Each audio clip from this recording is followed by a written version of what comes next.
Protuberance. Okay, you're gonna have to spell that for me. Sorry, P-R-O-T-U-B.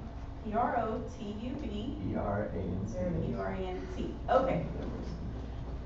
Here we go. And you can even press this little. Protuberant. Okay, that tells you how to pronounce it. And then it gives you the definition. It is an adjective. It means protruding or bulging. Okay, and then also, if you want to have a thesaurus, you just type in other word for. So I would take away define and I would type other word for protuberant. Gives you the same thing. Oh, I was about to say, mine didn't have the little sound thing on it. I It took a while found to that, come up. yes, I don't know, sometimes, like when I was using, do you have an air book? Sometimes mine didn't have that either. I don't know, I think it just. Okay, it just took it a while to show up. Okay. So, you can translate it to another language. Let's go to Portuguese. Protuberant. Here it is down there. Here we go. So that's how you can use the dictionary. So just put define or other word for if you want another word. You want to have this as a source. Another thing you can do, say you're in the classroom and you need a timer, and you want to use your cell phone. Sometimes that works. A lot of teachers do that. But say you want the timer to be displayed so the students can keep track of their time. So you would just go in here and type in timer and how many seconds or minutes or whatever. So let's do timer 10 seconds. Then you press start. And it counts down and the students can see, you can see how much time is left. And it has a little beep at the end. And you can reset it. Okay, so that's timer, just timer, and the minutes and the amount of time you want, and then for dictionary, define, and the word for thesaurus, other word for. Okay, another cool tool. Oh, calculator. I love this one. Instead of having to pull the calculator up on your phone or your computer, you can just type in calculator to the search bar and it gives you a calculator. You can also type equations in the search bar. So let's say I want to do 8 times 7. And it gives you so this right here, the search bar is like your calculator. 8 plus 6. And it gives you the equation. I don't know if you want to show your students that one, but it's really handy when you need one. Okay, you need to know the temperature before you go out for recess. You can type in temperature and your location. Temperature in Grand Prairie gives you the temp. If you want to know what time the sun is going to set, so you'll know when you can be outside doing your yard work or walking your dog, you can type in sunset, Grand Prairie. It gives you what time the sun's going to set for that day. Same thing with sunrise. What time the sun rose that day. Okay. Let's see. You want to get a list of books by a particular author. You can type in books by, and it gives you a list of popular books right here. Also gives you some information about him. This is a good tool to use if you're doing like an author study or something like that. Okay, and this last fun trick, I just thought this was really cool. It's for those who are nutritionally minded. You can type in calories in pizza. And it tells you how many calories are in one slice. If you want to decide whether you want to have steak or chicken or a donut or a bagel, you could type in donut or any food versus bagel, and it compares them for you. So that was really neat. So this is just things to make your searches quick and easy. You don't have to type it and scroll through and look for the information.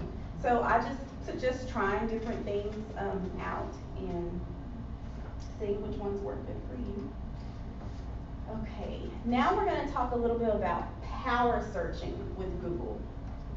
We're gonna take a look at the layout of a Google screen, a Google search screen, and the search results page, and just discover some of the tools and operations available to help you. So let's say that we're going to do a search on tiger. I picked tiger because a lot of times the kids come into the library and they're like, let's search an animal. So I know that is something that, they're always looking for information on. Of course, we have books, but the internet gives you a lot more resources. So, I have a handout that I want you to take a look at. It'll help me. This handout is just gonna give you some power searching strategies.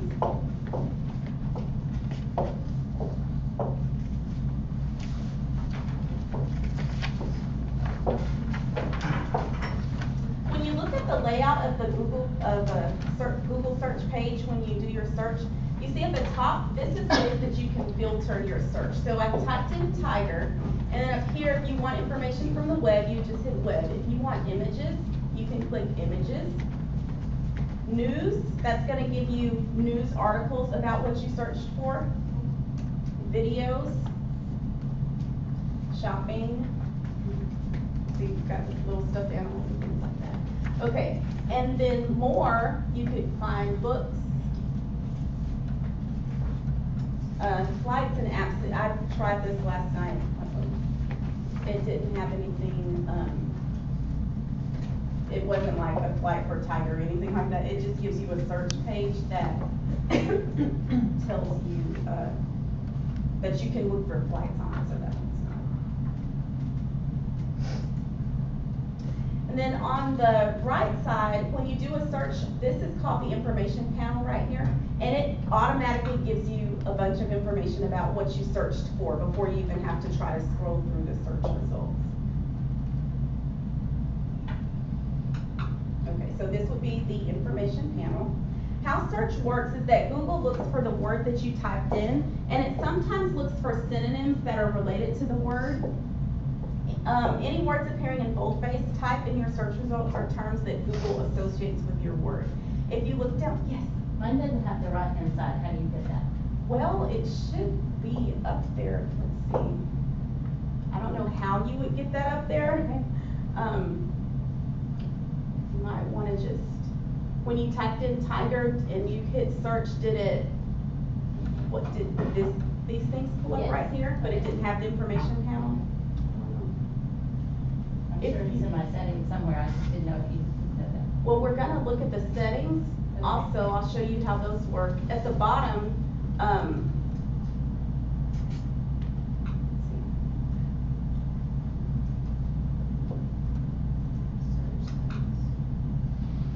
okay.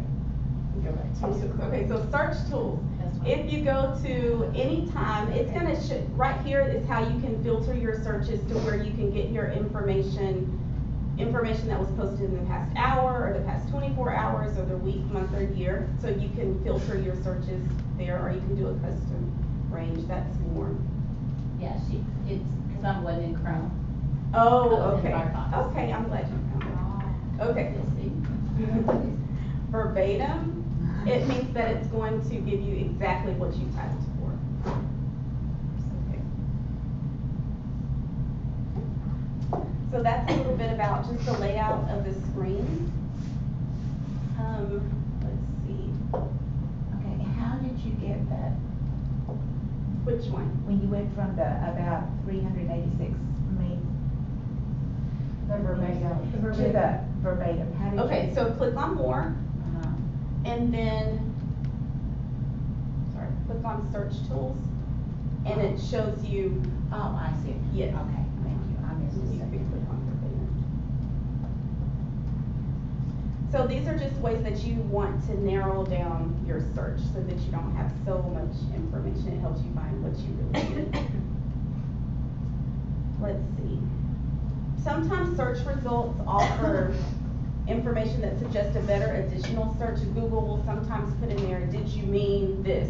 And you can click on that, it'll help you narrow down or get to what you want. If you, like, click on an article, for example, and you're looking for something specific. Oh, let me show you this. Okay, so like you see how we pushed in we typed in tiger and we get a result for Tiger Woods. Well, for kids, that's, you know, it's hard for them to filter through this. One suggestion is to just type in tiger animal so that the information you're gonna get, it narrows it down to just the animal. So you won't get those extra things. Okay, and then let's say you're looking for something that tigers eat and you want to find a specific word in this page of all these words. So you would click on, say you click on an article. To find a word in an article, it's a certain word. If you have a Mac, you click Command F, and that gives you the find screen. If you have a Dell, just hit Control F, and then type in eat, or whatever you're looking for, and it comes to it'll show you the word. Now you see, the orange showed you the exact match. This yellow showed you the letters that you were looking for. So the find function doesn't exactly know that you're looking for the word eat, it's just looking for the characters that you typed into the box. But that's how you can kind of narrow it down quickly.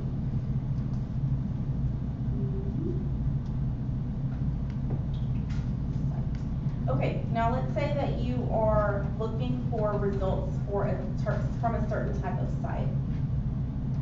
You want to do, let's say you just want to look for them from like an organization. You know, if you at the end of a website, if it says .org, that's information from an organization. So let's say you can type in site, org, and it's only going to pull up websites that are posted by organizations. It'll just pull in .org sites.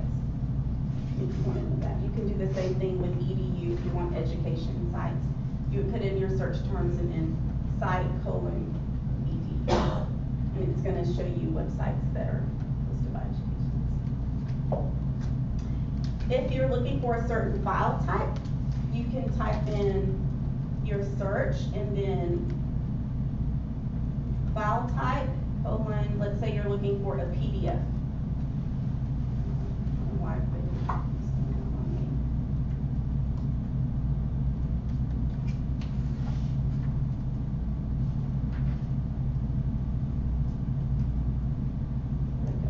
And this gives you, like, here's a tiger fact sheet, and it's in the PDF format.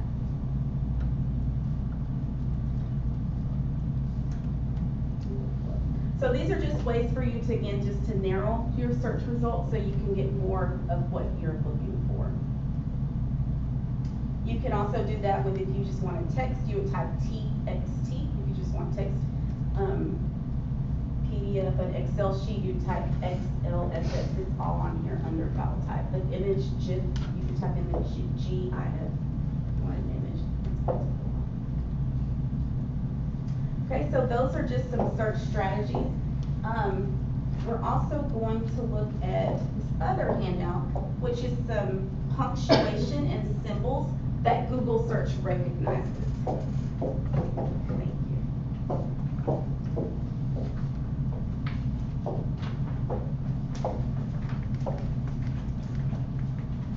Okay, when you get that handout, you're going to see that you can include different symbols or punctuation in your searching. So, for example, if you want to, let's say you're looking for an exact phrase. The example on here is imagine all the people. You want to look for that. So you would put quotations around your phrase. So anytime you want to find something exact, you would just start it off with quotes.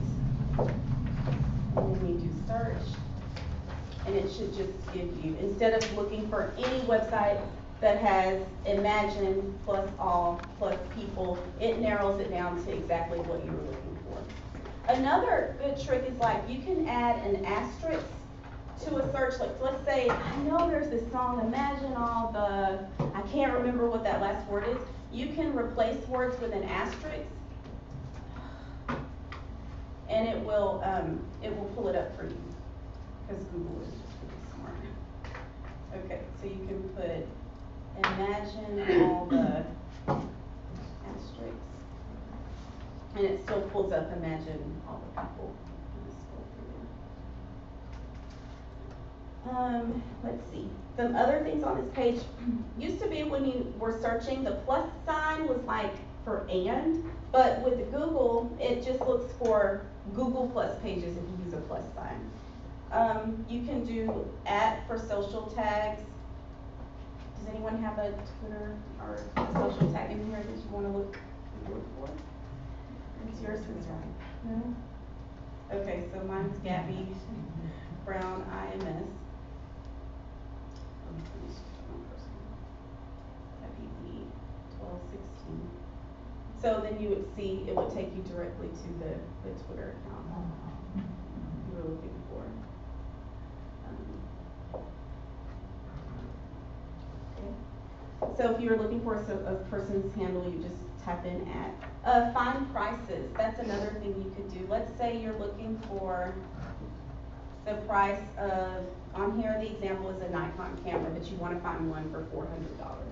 So you could just type in Nikon $400 and it'll pull up different places you can go to look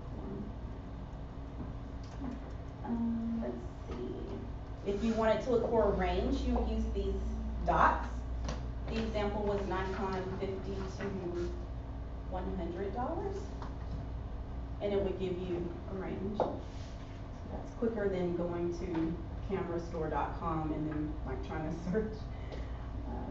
So those are just some symbols and punctuation, so keep this handy.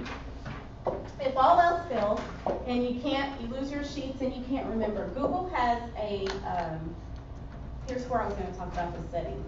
If you click over here on settings, this is where you can scroll down to advanced search, and they have it all out for you, so you don't necessarily have to remember all those operators and symbols that I showed you.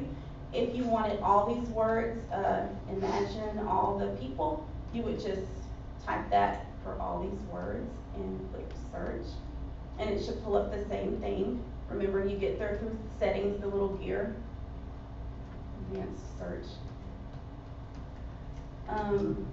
You can do any of these words, none of these words. So let's say I tried this, but what was it? Tigers. I don't know if it's going to work. Tigers. Let's say you're looking for. When I searched last night, I did Tigers, and it pulled up like a sports team.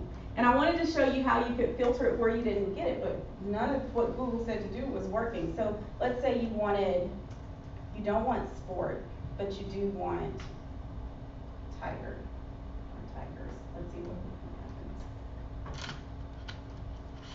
See, it still comes it up. And what you'll see, and that's why I didn't include it on the page, is that if you put a minus sign in front of the word that you don't want, it's supposed to take it away. That's what Google told me. And that's what they have posted, but as you see, that's not working. So that's why I came up with just do the tiger and the animal. Like, just be very specific in your search terms about what you want. Another thing I love is this safe search filter explicit results. Ms. Wright knows this. My husband is a children's minister, and a lot of times he does presentations, and he gets images from the internet to put on his presentations. Well, sometimes those images are not appropriate, and it's kind of awkward for him to be, we're sitting there looking at the computer together, and he's trying to find images, and some of them pop up that are not very nice. You definitely wouldn't want to put them on a presentation for children. So you can click this safe search to filter explicit results, and you won't get all of that junk. Another thing I wanted to talk to you about is images.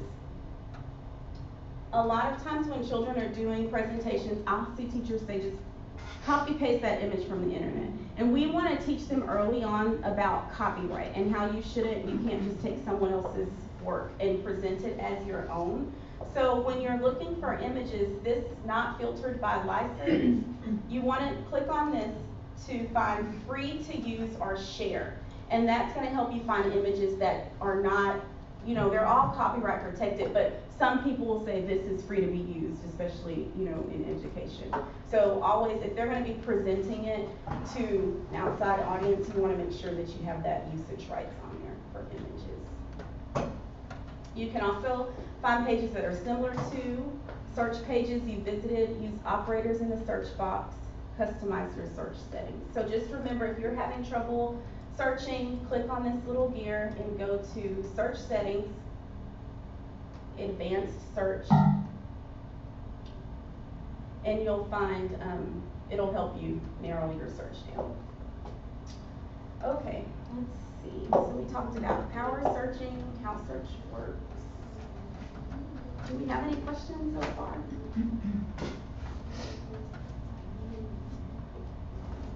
I want to talk to you a little bit about Wikipedia. You'll see that when you're searching on Google, a lot of times Wikipedia is the first thing that will come up. And it has good information on it, but you know that in Wikipedia, anyone can add information to any site, anyone can edit it. So you don't know that it's always factual or updated or accurate. This would be a good place for you to start your search. Well, the library database would be the best place to start. But you can start here, but I would caution students not to come here to use, even though there is a lot of information, you want to verify any information you find on Wikipedia. You'd want to tell them they need to have another source to verify what they found to make sure that it's accurate. But I wouldn't, you know, discourage them from going here. I would just say that anything you find on Wikipedia, you need to have another source to back that information up to make sure. Also, if you scroll down to the references down here, this can give you some other places you can look. So they're not having to go out and do another search. They can just go down to the references just to make sure that it's correct. Like if you click on links, it'll take you to, like this is Journal of Zoology. So that's a scholarly journal that's gonna have factual information. So they can kind of look there to see, to make sure that their information is accurate. Let's see.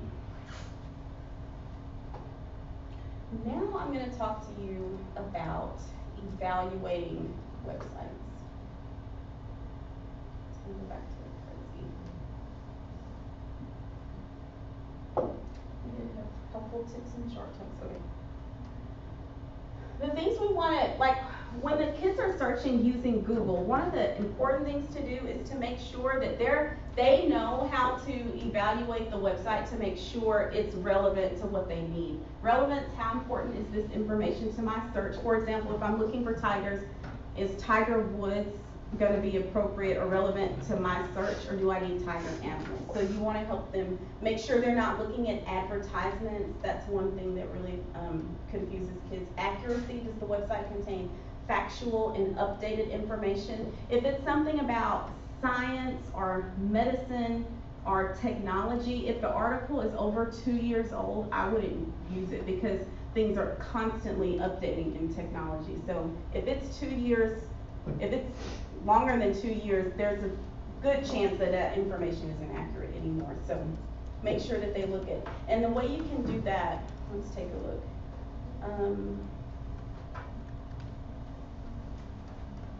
When they go to a website, if you scroll to the bottom, a lot of times it has last updated on, and it'll show you when that information was updated. So let's go to this one. So if you go to the bottom, it says copyright 2015, so you know that it's been recently placed on there. So that would be a good website to go to. But if it said copyright 2010 or last updated 2010, you know that information is kind of outdated. Let's see. So we want to make sure that information is relevant, that it's accurate, and perspective. Is the information slanted towards a particular view? So when I was doing this, I was looking at some fake websites. And I want to show you this one. It was like, I don't know, y'all might have heard of it before, but I had never heard of it. But it's called martinlutherking.org. And I went to this site because a lot of kids at my libraries, they're always coming in there doing a Martin Luther King unit around MLK Day. And this martinlutherking.org, you would think that that's a reputable site to go to, but it's actually a site that's very biased, and it's not, it doesn't present him in a positive light. If it were high school, or, you know, or if the object of the lesson was to find opposing views, it might be okay, but I want teachers to be aware of this site because it's kind of like it links to a hate site. At the bottom, if you click on this hosted by Stormfront, and this is another one of those evaluating websites, look around the website to make sure that you can see who's producing this information, who's the author of this website. Just kind of make sure the kids know to look around and see. If you click on this hosted by Stormfront, it pulls up a link to like another organization, and I guess they're the ones who posted the site. But all throughout the website, you'll see, I mean, it looks, historical writings, truth about King, death of the dream, like it looks like you're gonna get some accurate information that the teacher might be wanting the kids to get. But then when you click on it, it gives some unfavorable information and some hateful things. It says, so I don't know, it's not going to it right now, but if you, on your own time, just go to martinlutherking.org and you'll see, you can look at it and see what it says. But that's one, because kids will go into Google and they'll just type Martin Luther King. And if this were to pull up, they're going to be seeing some things that their teacher did not intend for them to see. So I want to make sure that you make sure that the websites are reputable and accurate. Do we have any questions? I was just going to give you some time to kind of Google search. If you have questions, I can come help you individually. Just, you can try out some of these operators. Anything you'd like to do. Any questions about the library database?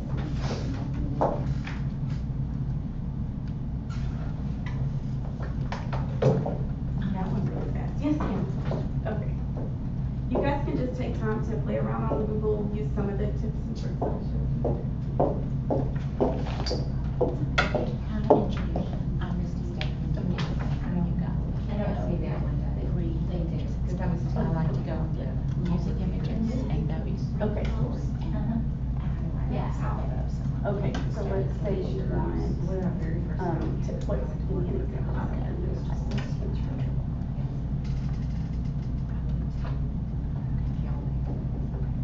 So you would go to,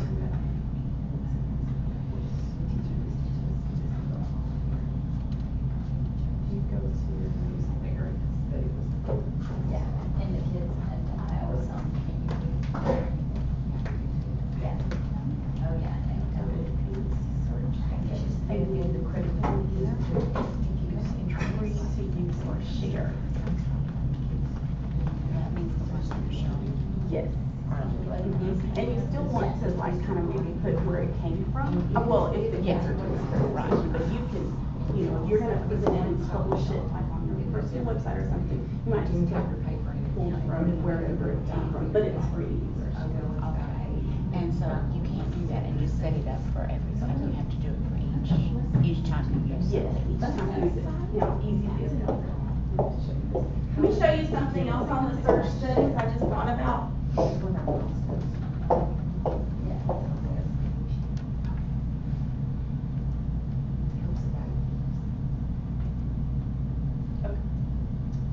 If you go up here to search settings, it can, you can kind of put what you want all your searches to be like. Turn save search on, or lock it. You could, when should we show you results as you type? You know, like sometimes you type and it'll just kind of guess what you're trying to say. You can tell them what you want. You always or never show instant results. Google Instant shows 10 results. That's on your page, but if you know how you get to the end of the page and you have to click next, you have to click next again, you can put however much you want. It'll come up quicker if you just have 10. It'll be a little slower if you say I want 100 results per page. What setting is that? This is on, if you go to search settings, so click on the little gear and go to search settings. And then, Is that in here? I don't think that's in here. Open each selected result in a new browser window. So that means like, for example, let's try that. I'm gonna click that. And then do my Tiger search again. And I want to search for something. Tigerwoods.com, it's gonna open it in a new window instead of taking me in this window. And then if I wanted to go back to my search, I'd have to click back. This way, you don't have to do that. It'll just, I can go back here. Is that a specific setting to Chrome, or will it work in other browsers? You know what, that's a good question, I don't know. I think it's specific to just when you're searching within Google, that's what I would think. So I mean, But I'm sure another browser would have the same type of things. Just go any browser you use, go to the settings and you can see. Let's see. And then search history. If you want to turn off your search history or keep it on, you can have it on here too.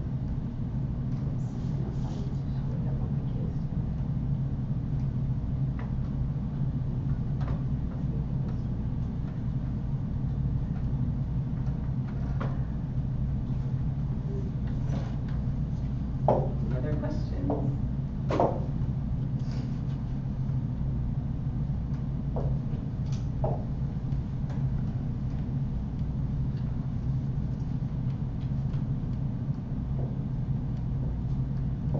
what's the best way to find free images?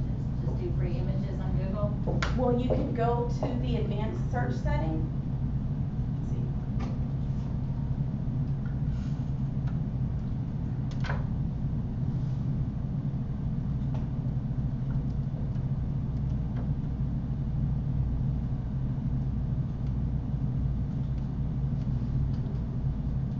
And then you can, that's what I was just showing her, you can kind of click, there's a thing that says you want to find images that are all free and available to share or not. I'm going to show you as soon as the internet catches up.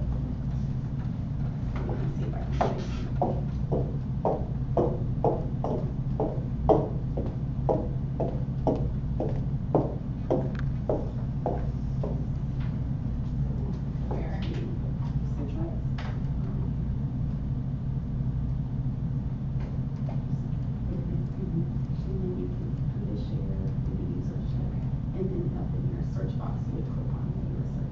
Because that's the big thing that my kids try and find pictures and they're so illegal. I know. How many of you are elementary or elementary? In the middle, in high school? Okay. Do you guys do a lot of research in your classes? You do? What do you teach? I teach many things. I teach AP Lit and English 4, and then I'm gonna teach AP Biology. Okay. Yeah. Lots of research.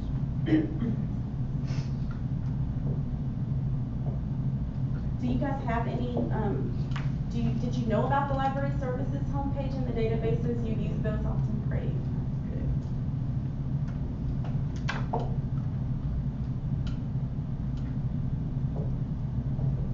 And one thing we have our kids do is use Google Scholar Yes. to, just to filter out all the crazy. But, if they're on Google and they want a little more, is there a way to filter? Is that the same size? The Google or- Scholar? Yeah, Google Scholar. Google Scholar's fine, but I'm talking about like just regular Google. Just Google, just searching anywhere. So Well, they would just look at verify the site? Is that right, it? they would need to verify the sites. You can go to your settings and make sure that it's filtered for safe searching, but if you want to, I would say that when you're looking for sites, I would type that .edu on Okay. there, because that helps to make sure that it's academic. Okay.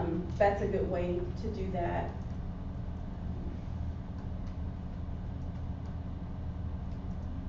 Let's take a look at the advanced search.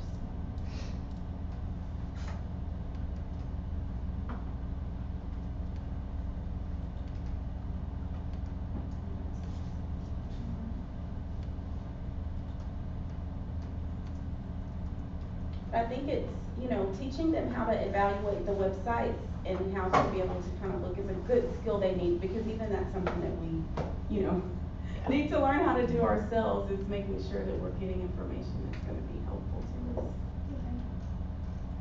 I've used the Google Books Yes. to help the kids, you know, to try, when they need like a text or a, Right. have it, I met Reverend Hope in school. Yes, she's great. And that's been great, steer them.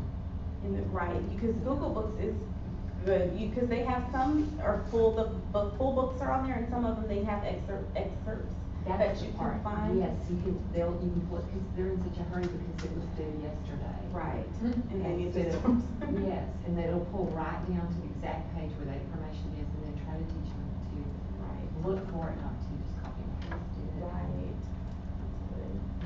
So that's been. Google Books. Google Books. Google Books, it's just another part of their, kind of their research, but you got, I think y'all brought that back from the library Conference. or something, they brought it back,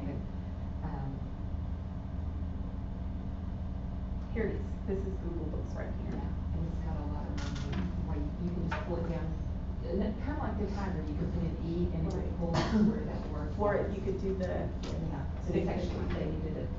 that's a good tool when they need to have a textbook, they're required to have Yes, one, they can't yeah, find in their one. research things like Yes, this and this. yes. And, you know, our libraries are getting a little more, Right. wants it in their hands. Right, that's really good.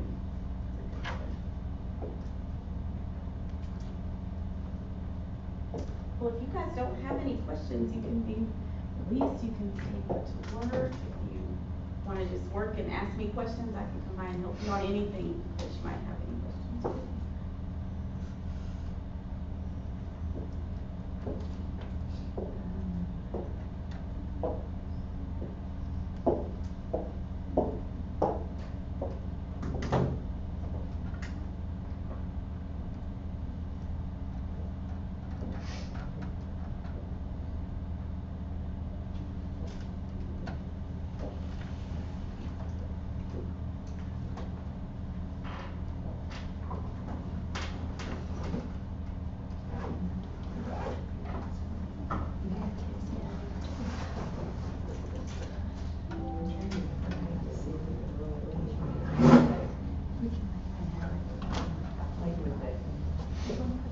No, I know, our counselor, one of them does jobs in South, and the other is hoping to get a job at somewhere else in the district.